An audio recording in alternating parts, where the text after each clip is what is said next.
unas otra vez bellas palabras de vida. Radio Luz a las Naciones, la voz de salvación a tu corazón. Bellas palabras de vida. Escuela Bíblica a la luz de la palabra, escudriñando las Escrituras. Guía, qué bellas son, bellas palabras de vida. Luz a las Naciones, canal cristiano de comunicación, presenta A la luz de la palabra. Un estudio expositivo de la palabra de Dios, una presentación minuciosa de toda la Escritura. Porque es inspirada por Dios y útil para enseñar, para redarguir, para corregir, para instruir en justicia, a fin de que el hombre de Dios sea perfecto, enteramente preparado para toda buena obra. Hoy está, bellas palabras de vida. Escuela Bíblica a la luz de la palabra, edificando sobre la roca. Sostén y guía, qué bellas son, bellas palabras de vida. Evangelio del apóstol Juan, por Juan Luis Vadillo. Qué bellas son, bellas palabras de vida. Hizo además Jesús muchas otras señales en presencia de sus discípulos, las cuales no están escritas en este libro, pero éstas se han escrito para que creáis que Jesús es el Cristo, el Hijo de Dios, y para que creyendo tengáis vida en su nombre. Evangelio de Juan, capítulo 20, versículos 30 y 31.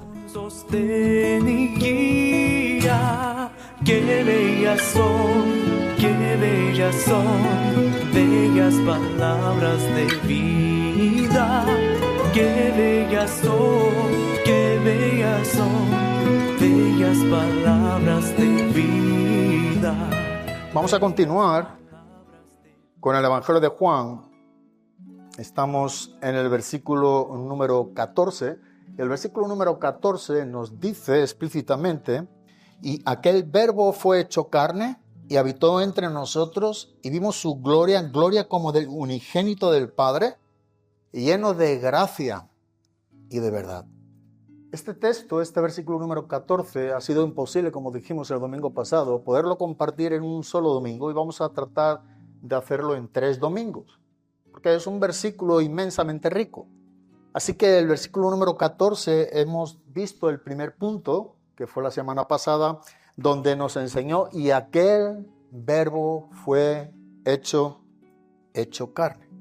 Hoy vamos a continuar con una segunda parte que tiene que ver: y vimos su gloria, gloria como del unigénito del Padre, lleno de gracia y de verdad. Ese sería el resto del versículo, pero solamente avanzaremos hasta vimos su gloria. Vimos su gloria. Eso es lo que haremos hoy.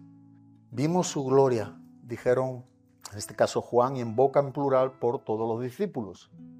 Sin embargo, para ponernos un poco en el contexto, vamos a dar un breve repaso de lo que hemos estado viendo hasta ahora.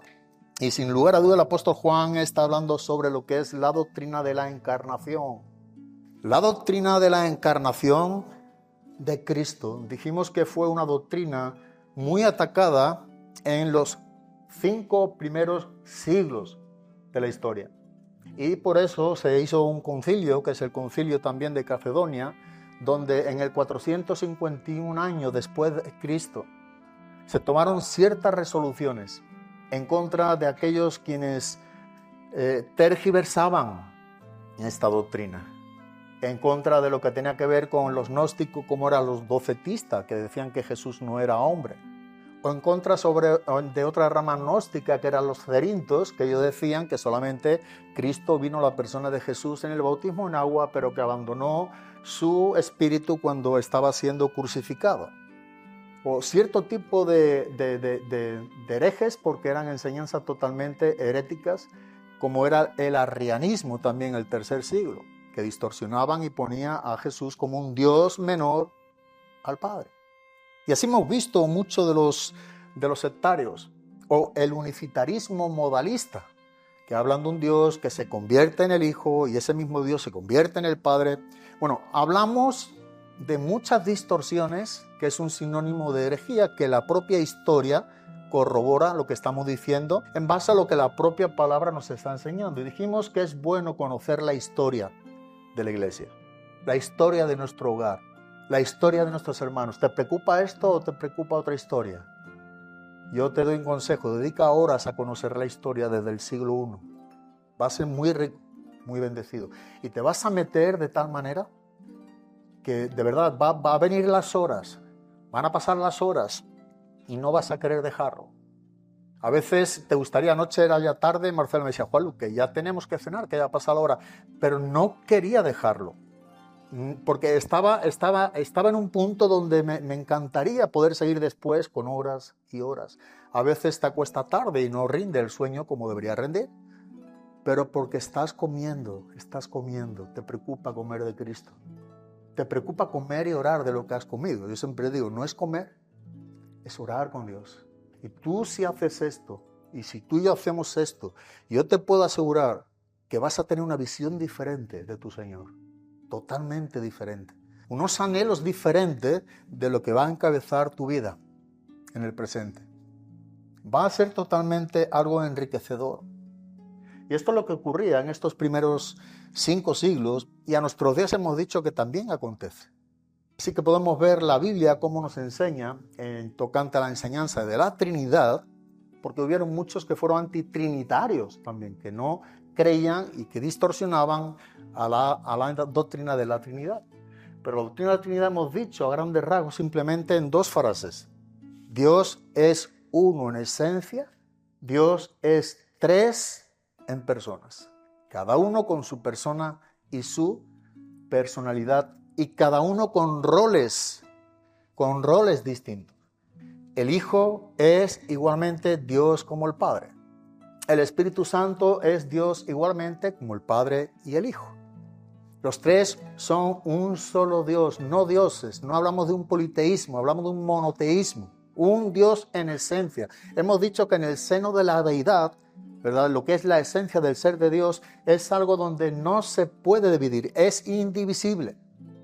Así que estamos viendo la doctrina bíblica de lo que nos está enseñando realmente la palabra de Dios. Vimos la semana pasada que el Padre es Dios. Vimos por medio de las Escrituras que el Hijo también es Dios. Y también vimos por medio de la propia palabra que el Espíritu Santo también es Dios. Y es que la propia Biblia nos lo enseña. Así que fuera de lo que te pudiera decir cualquier persona, cualquier hereje o falsa doctrina que te pudiera venir a tu mente o a tus oídos, descártalo, porque esto es lo que nos está enseñando la palabra de Dios. Estamos ante uno de los textos más completos tocante a la doctrina de la encarnación de Cristo, el versículo número 14. Y aquel verbo fue hecho carne y habitó entre nosotros y vimos su gloria como del unigénito del Padre, y es lleno de gracia y de verdad. Ese es uno de los textos más ricos que nos enseña la propia palabra de Dios, y en base, en un paralelo, en sintonía a esta doctrina de la encarnación, lo que pudiéramos ver como algo junto a este texto es lo que el apóstol Pablo enseña a los filipenses en el capítulo número 2, versículo número 6 y 7. Dice que el cual, hablando de Cristo, el cual siendo en forma de Dios, no estimó el ser igual a Dios como cosa que aferrarse, sino que se despojó a sí mismo tomando forma de siervo, hecho semejante a los hombres. Y estando en la condición de hombre, se humilló a sí mismo, haciéndose obediente hasta la muerte y muerte de cruz. Este es el Verbo encarnado. Este es Jesucristo, este es el Hijo eterno. Esto tiene que ver con el versículo número 1. En el principio era el Verbo y el Verbo era Dios, y el Verbo estaba con Dios. Antes de toda la creación ya existía el Verbo, porque el Hijo es eterno, es Dios, y Él es el creador de todas las cosas. Y todas las cosas que hay han sido creadas por Él. Y nada hay hecho sin Él. Así que el Hijo es Dios. Esto es lo que Juan está enseñándonos. Jesucristo es Dios. Él es el Dios hombre. El Dios infinito se hace finito. El Dios invisible se hace visible. El Dios eterno irrumpe en el tiempo de lo que es el tiempo de los hombres. Ese es el Dios que se hace carne. Él mismo se limita en el tiempo. Ahora dijimos también, y con esto queremos seguir avanzando, que cuando dice que el verbo se hizo carne, no se refiere a algo corrompido, como a veces significa la palabra sar en el griego, como está escrito en el Nuevo Testamento. Ahí la palabra carne no significa algo corrompido tocante a la moral, como por ejemplo enseña Efesios capítulo 2, versículo número 3, donde Pablo dice que todos estamos en estos deseos de la carne antes de conocer a Cristo, donde estamos muertos en nuestros delitos y pecado. No hace alusión esta palabra a ese texto como a otros. Sin embargo, la palabra carne tiene que ver con lo que es la propia humanidad de Cristo. Mateo capítulo número 16, en el versículo número 17, entre otros muchos textos, es Jesús quien dice a Pedro: bienaventurado eres, Simón, hijo de Jonás. ¿Por qué era un hombre bienaventurado? Porque estas cosas no te lo reveló carne ni sangre, sino mi Padre que está en los cielos. A esto es lo que hace referencia a la palabra carne. No te lo reveló carne, o sea, no te lo reveló ningún hombre. Entonces, cuando dice que el verbo se hizo carne, se hizo hombre, se hizo humano, se humanó. Jesús se humanó entre nosotros. Es lo que nos está enseñando el texto. Pero también vimos que cuando leemos fue hecho, esa expresión en el griego es ginomai. Y aquí cuando nos dice que fue hecho carne, no quiere decir que cuando Él estaba tomando esa humanidad, haciéndose humano, dejara de ser el verbo. Lo que nos enseña esta palabra es que siendo el verbo y no dejando de ser el verbo, Él se humanó.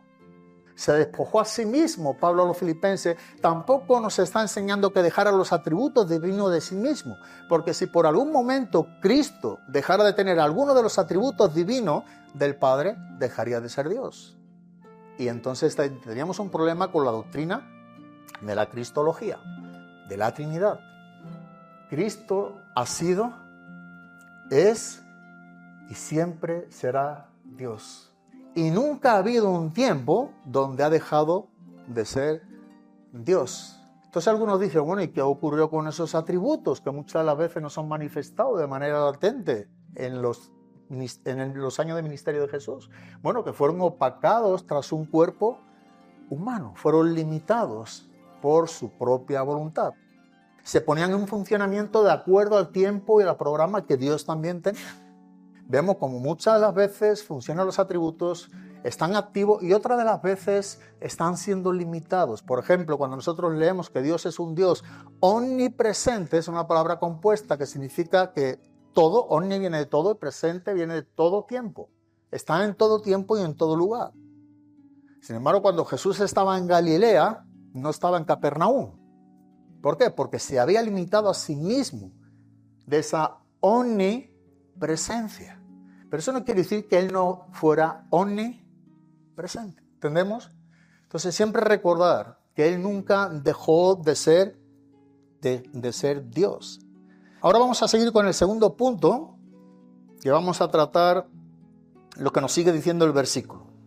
Y el versículo nos sigue diciendo, antes de entrar y ver lo que es la gloria, que tomaremos solamente una parte de ello, dice, y habitó entre nosotros. O sea, aquel verbo, el Hijo Eterno, sin dejar de ser el Hijo Eterno, sin dejar de ser el verbo, se humanó, ¿vale? Eso es lo que hemos visto. Pero ahora no solamente hemos visto esa gran verdad doctrinal que nos enseña la palabra, sino que ahora nos sigue enseñando la palabra que ese mismo verbo, Jesucristo, el Hijo de Dios, el Hijo Eterno, habitó entre nosotros. Yo siempre digo que siempre solemos cometer un error, los cristianos, empezando por mí mismo. A veces leemos tanto la Biblia en nuestro diario vivir, en nuestro tiempo de lectura, cada quien lo que estemos dedicando a la lectura, eso es algo que cada quien sabe, pero nos acostumbramos a leer a veces la Biblia que muchas de otras veces nos olvidamos de algunas enseñanzas básicas que nos enseña la propia lectura. Y creo que este es uno de ellos, uno de estos puntos. Cuando dice, y habitó entre nosotros. A veces lo vemos como algo normal. Pero si pensáramos un poco, el Verbo, el Hijo de Dios, el Hijo eterno, no solamente se hace carne, se encarna, dejando su gloria, viniendo al mundo de los hombres, y decide, bajo el programa profético de Dios, decide habitar entre nosotros por 33 años. El Hijo eterno, el eterno Dios, encarnado por 33 años, habitando entre los hombres. No creo que sea algo normal. Cuanto menos no deberíamos verlo como algo normal, porque no lo es. Sin embargo, Él decidió habitar entre los hombres por 3 años y medio. Pero no solamente dice que está entre los hombres 3 años y medio, sino que aquí usa una palabra que es habitó.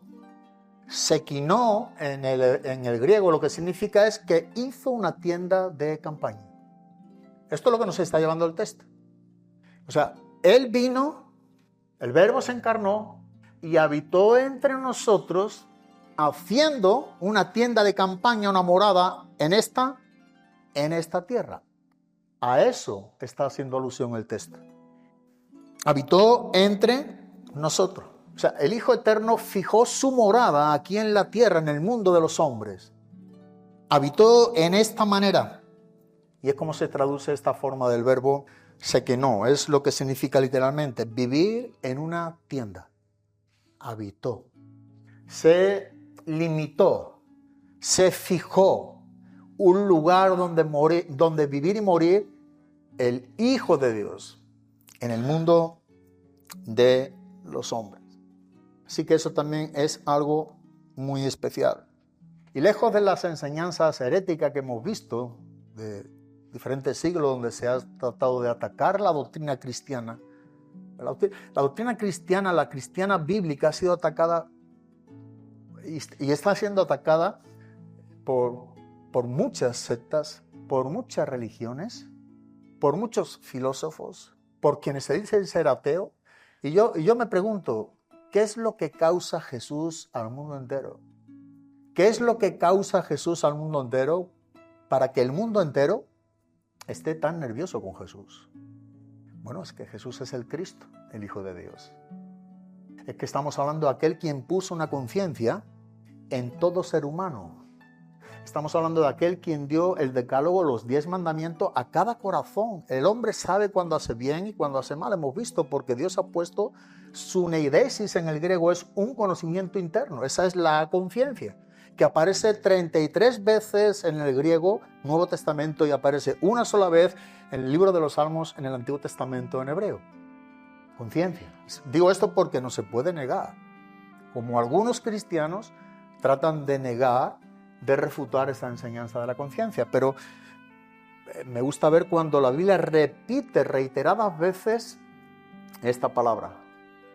Y tú puedes ver, coger una concordancia que sea fiel, buena, extensa, y verás que es algo que está en las Escrituras las veces que estamos diciendo. Así que lejos de las enseñanzas de tales herejes, que ellos enseñaban que Jesús era un fantasma, ¿verdad? Que Jesús no era alguien literal, no era humano, que no tenía una apariencia física. Lejos de todo eso, la Biblia nos enseña, como hemos visto en Filipenses 2:7, que dice, sino que se despojó a sí mismo. Y no solo se despojó a sí mismo, sino tomando forma de siervo, hecho semejante a los hombres. Esta es la verdad. Y por eso tratamos siempre de exponer lo que la Biblia enseña. Y esto es lo que tú y yo debemos de saber. Así que el Hijo Eterno tomó todos los atributos esenciales de lo que tiene que ver con la humanidad.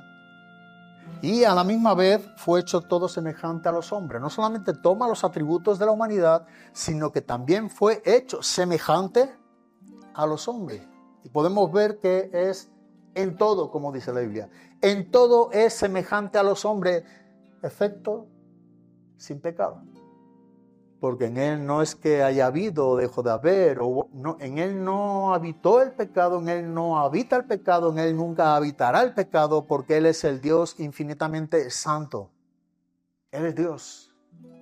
Y es por eso la grandeza de la salvación que siempre decimos. Claro que el mundo no se va a salvar, serán pocos.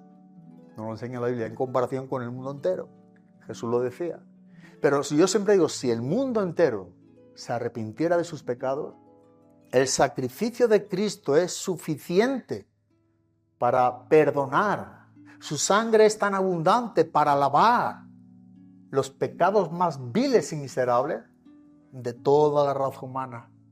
Él es bueno y perdonador. El problema es que el hombre tiene que decidir una parte. Seguir viviendo como quiere vivir de espaldas a Dios.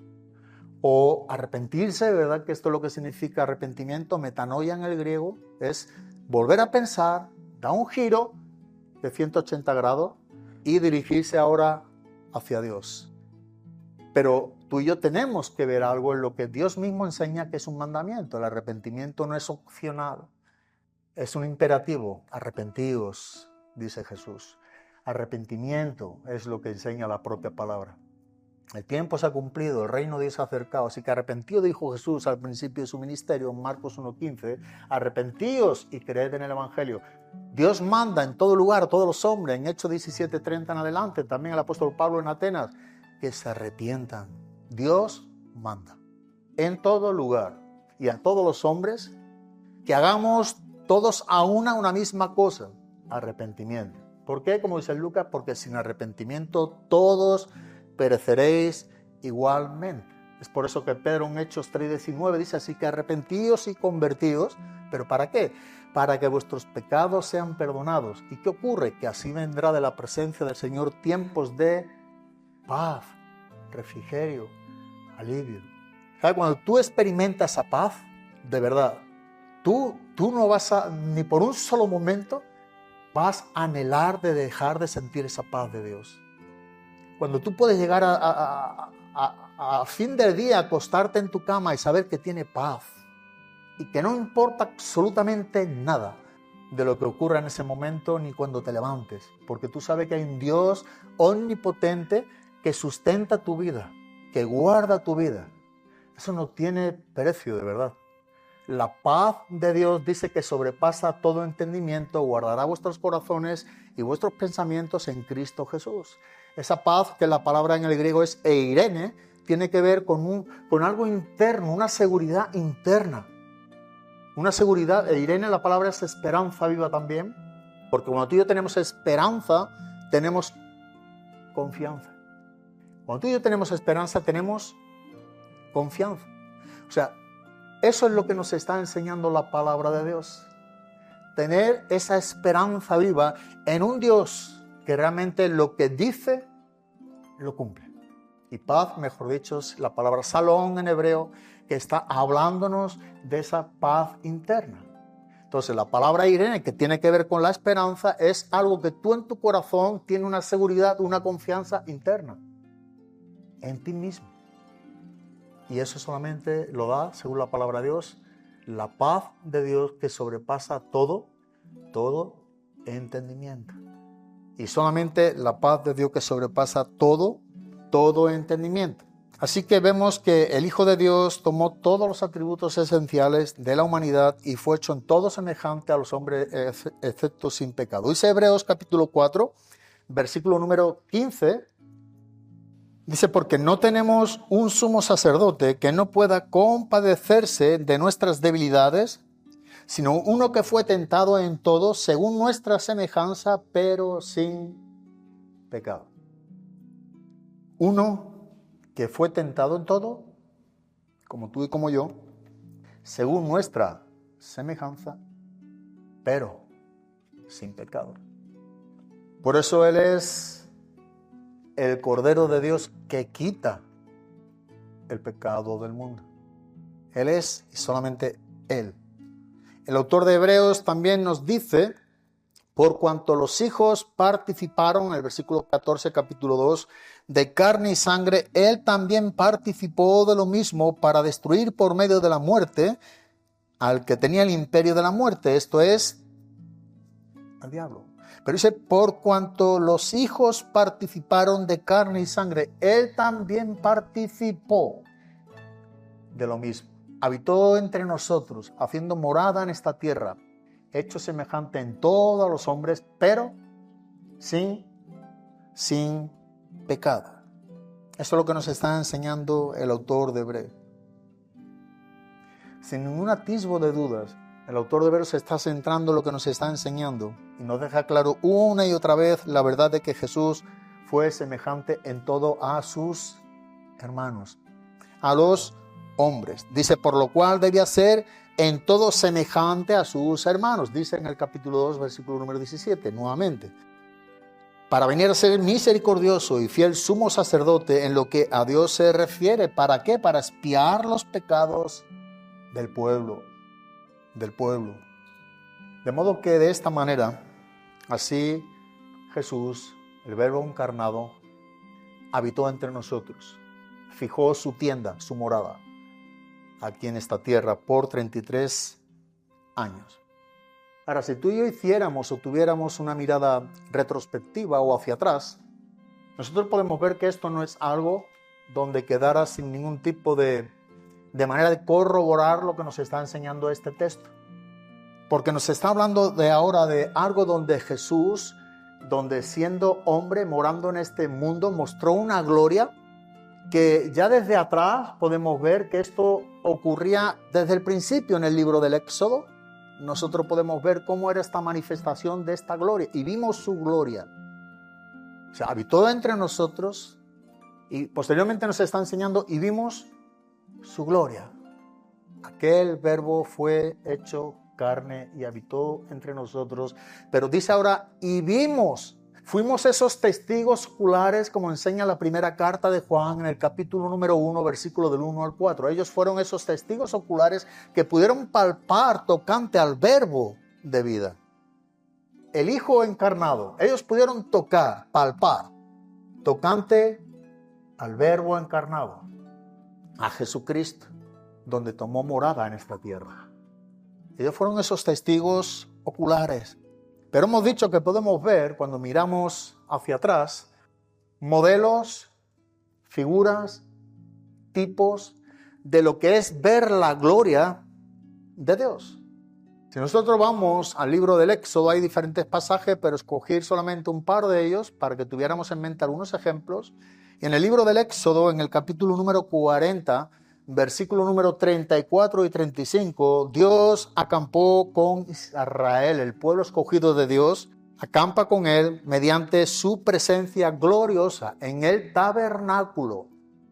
Y Dios manifiesta esa gloria, la manifiesta en una nube cuando está encima de ese tabernáculo, mostrando que Dios está con ellos. Y nos enseña en el libro del Éxodo, en el capítulo número 40, versículo 34, 35, dice, entonces una nube cubrió el tabernáculo de reunión y la gloria de Jehová llenó el tabernáculo y no podía Moisés entrar en el tabernáculo de reunión porque la nube estaba sobre él y la gloria de Jehová lo llenaba. ¿Imaginas? No se podía ministrar del esplendor de la gloria de Dios sobre el tabernáculo, porque la nube estaba sobre el tabernáculo y Dios estaba manifestando su gloria de esta manera. Hemos dicho que estos son tipos y sombras, son modelos de lo que precedentemente nos enseña algo de lo que posteriormente veríamos en la persona de ¿quién? De Cristo. Porque lo que nos enseña en Juan 1:14 es que vimos su gloria. ¿La gloria de quién? De Cristo, sin olvidarnos que cuando ellos estaban viendo a Cristo, como Jesús dijo a Felipe, el que me ha visto a mí, ¿ha visto a quién? Ha visto al Padre igualmente. La gloria de Dios es una en esencia, la gloria divina de Dios. Pero aquí en el Antiguo Testamento nos está enseñando esta gran verdad de lo que aconteció cuando en el tabernáculo la nube se paraba encima. Había destello de esa gloria. Es el lugar donde se manifestaría la presencia de Dios por medio de una nube. Pero posteriormente Dios manifiesta también su presencia un poco más adelante en el libro de los Reyes, en el capítulo número 8 del primer libro de Reyes. Nosotros podemos ver que ahora también nos habla de una gloria en el templo ya de Salomón. Y dice en Primera de Reyes, primer libro de Reyes, capítulo 8, ya aquí en el templo, no en el tabernáculo, versículos número 10, versículo número 11, dice, y cuando los sacerdotes salieron del santuario, la nube llenó la casa de Jehová y los sacerdotes no pudieron permanecer para ministrar por causa de la nube, porque la gloria de Jehová había llenado la casa de Jehová. Se imagina, era tan grande igualmente como hemos visto en el tabernáculo, esa gloria de la manifestación de que Dios estaba, que no se podía ni ministrar. Dios demandaba un asombro hacia esa gloria, un mirar la gloria de Dios. Él llama a nuestros días igualmente nuestra atención para poder ver. En cuanto a aplicación, si hacemos un paréntesis, la propia palabra nos enseña en Colosenses capítulo 3, versículo del 1 adelante, poner pues la mirada o la mira en los ojos o nuestros ojos en la mirada de arriba, en los cielos. Poner la mira en las cosas de Dios. La mirada. Ahí la mirada foroneo tiene que ver con la mente. Poner nuestros planes, poner nuestras mentes en las cosas de arriba, de arriba.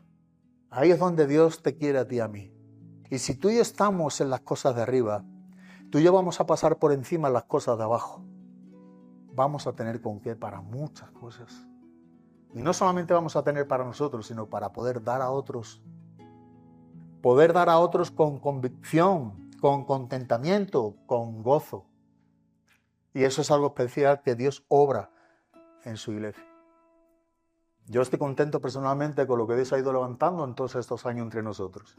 He podido ver en 9 años que llevamos aquí cuando vinimos de Panamá, en principios de vida, de matrimonio, de familia, de chicos, en cuanto a madurez, en cuanto a crecimiento, familias. Qué guapo. Porque Dios está obrando con verdad. Puedo ver los anhelos, los deseos que cada quien tiene, cómo ha cambiado las cosas, en que ahora la gente está enfocada en las cosas de arriba. Ese es el milagro de Dios, que lo hace la palabra de Dios, para daros herencia entre los santificados, decía también Pablo en el libro de Hechos de los Apóstoles, capítulo número 20, cuando se estaba despidiendo de los ancianos en Éfeso desde Mileto. Ahí los encomendaba. ¿En dónde? En la palabra de Dios, que tiene poder para sobreedificaros. ¿Y para qué más? Para daros herencia entre los santificados. Qué bueno, de verdad, para mí eso es un gozo.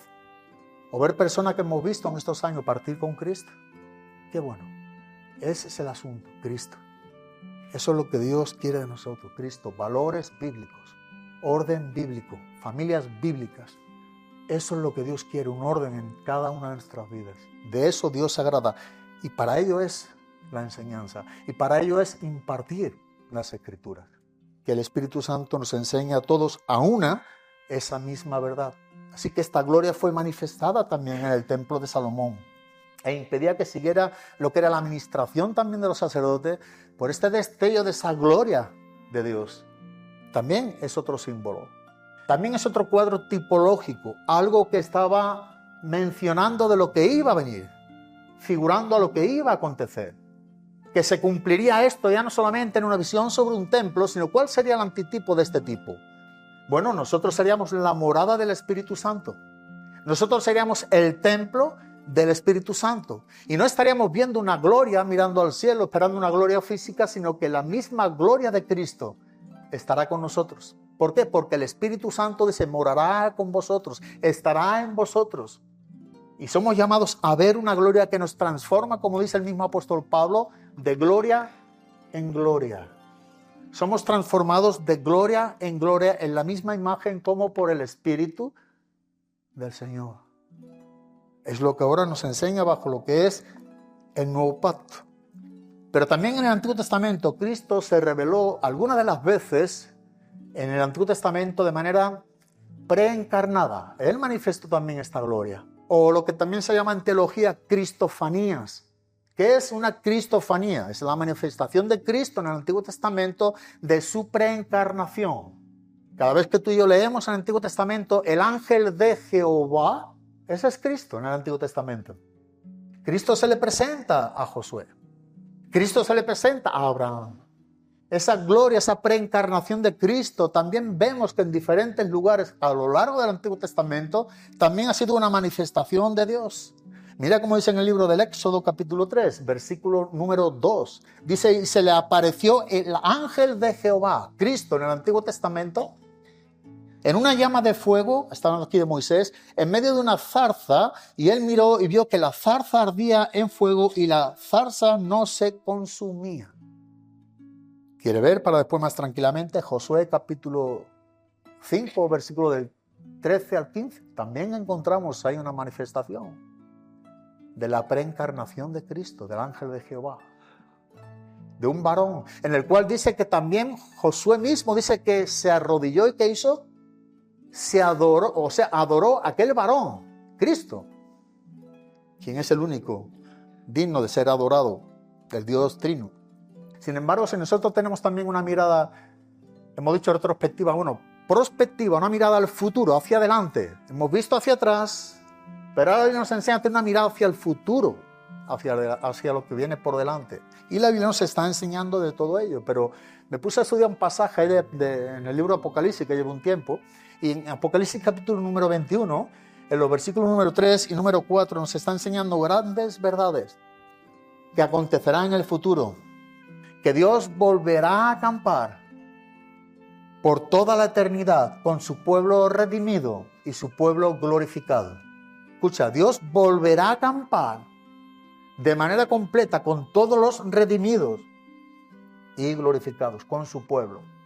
Cuando habla de los cielos nuevos y tierra nueva, en ese futuro, en lo porvenir, dice el apóstol Juan, y oí una gran voz del cielo que decía, he aquí el tabernáculo ¿de quién? De Dios. Esa es la morada, esa es la habitación, ese es el lugar donde Él va a estar por toda la eternidad junto a ti, junto a mí, junto a los redimidos. Una gran voz del cielo que decía, he aquí el tabernáculo de Dios, ¿con quiénes? Con los hombres. Aquí hombre tiene que ver con su pueblo, con sus hijos, con los salvos. Y Él morará con ellos. Y ellos serán su pueblo, y Dios mismo estará con ellos como su Dios. Enjugará Dios toda lágrima de los ojos de ellos. Hablaba otro día con Lala sobre esta parte. Es una promesa que Dios nos da a los cristianos. Qué especial. Cuando tú y yo fijamos nuestros ojos en las verdades que Dios tiene para con nosotros. No lo que el hombre, el mundo te enseña y me enseña. Eso mata tu fe. Lleva nuestra fe en crisis.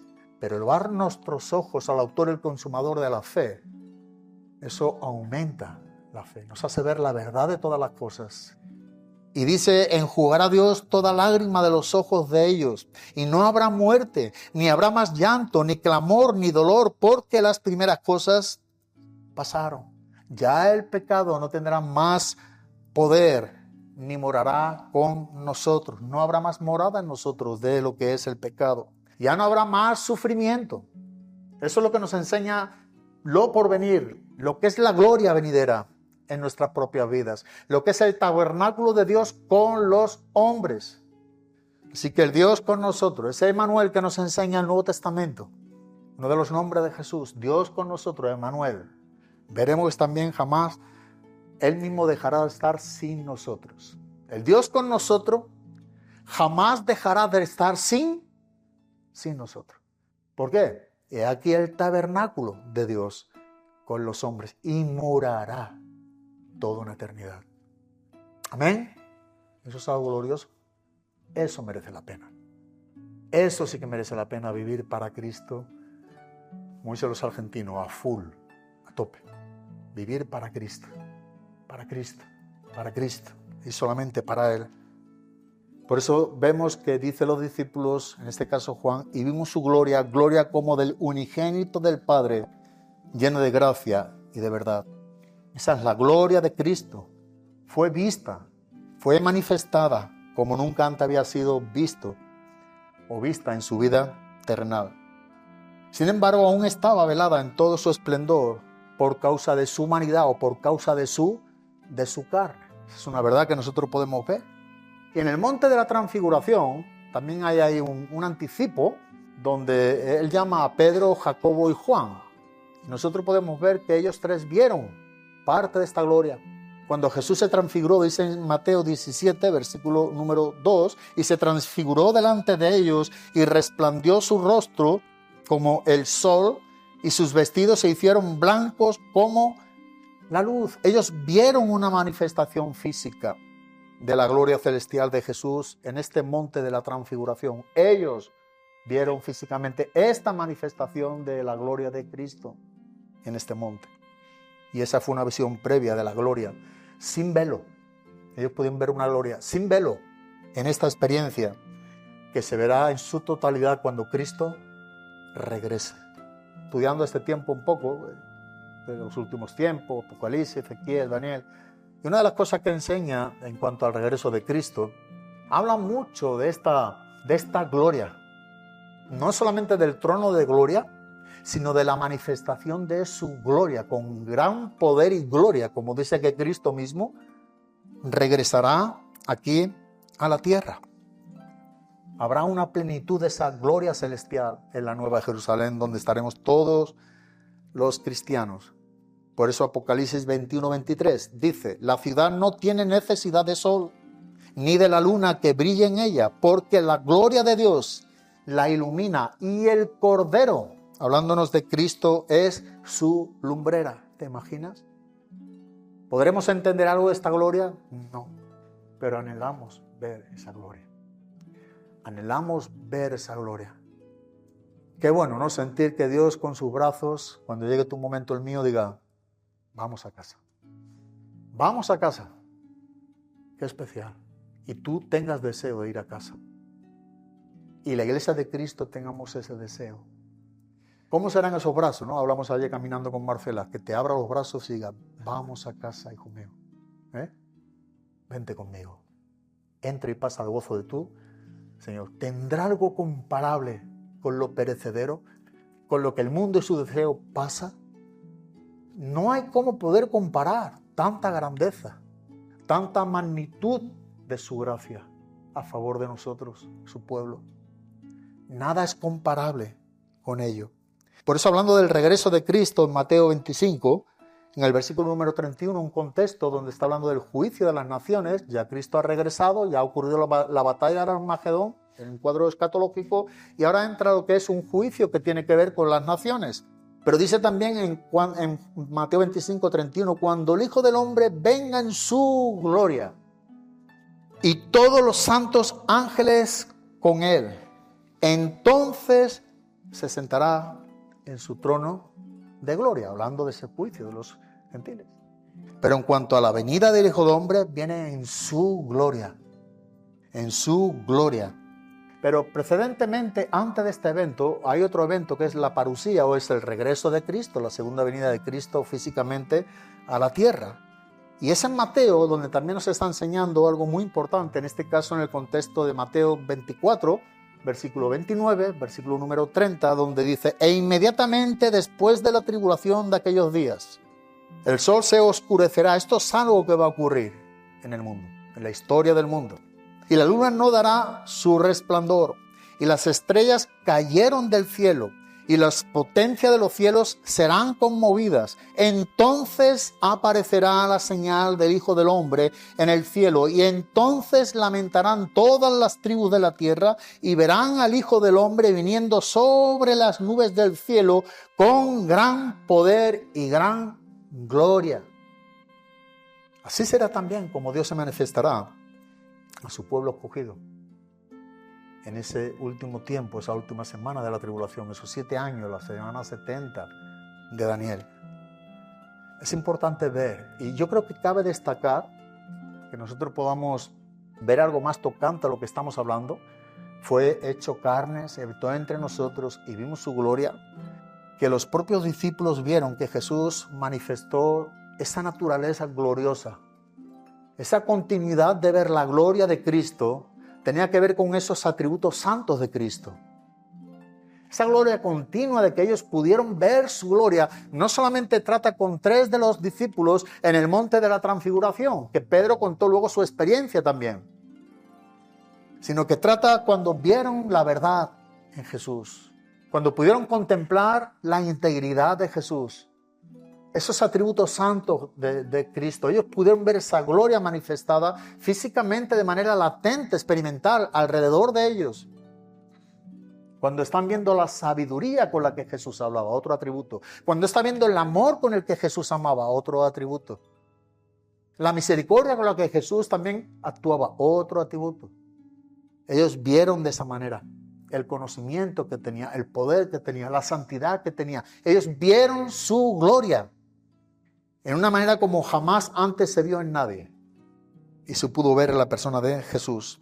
Y Jesús manifestó esa misma gloria esencial que el Padre tenía, porque Jesús tiene la misma naturaleza divina que el Padre. Dice en Juan capítulo 10, versículo número 30, yo y el Padre somos uno. En esencia, pero somos dos, si tuvieran como hablar, en personas. Así que lo vamos a dejar aquí, habiendo visto este segundo punto. Y para la semana que viene, si Dios quiere, el domingo que viene, estaremos tratando este último punto. Gloria como del unigénito del Padre, lleno de gracia y de verdad. Amén.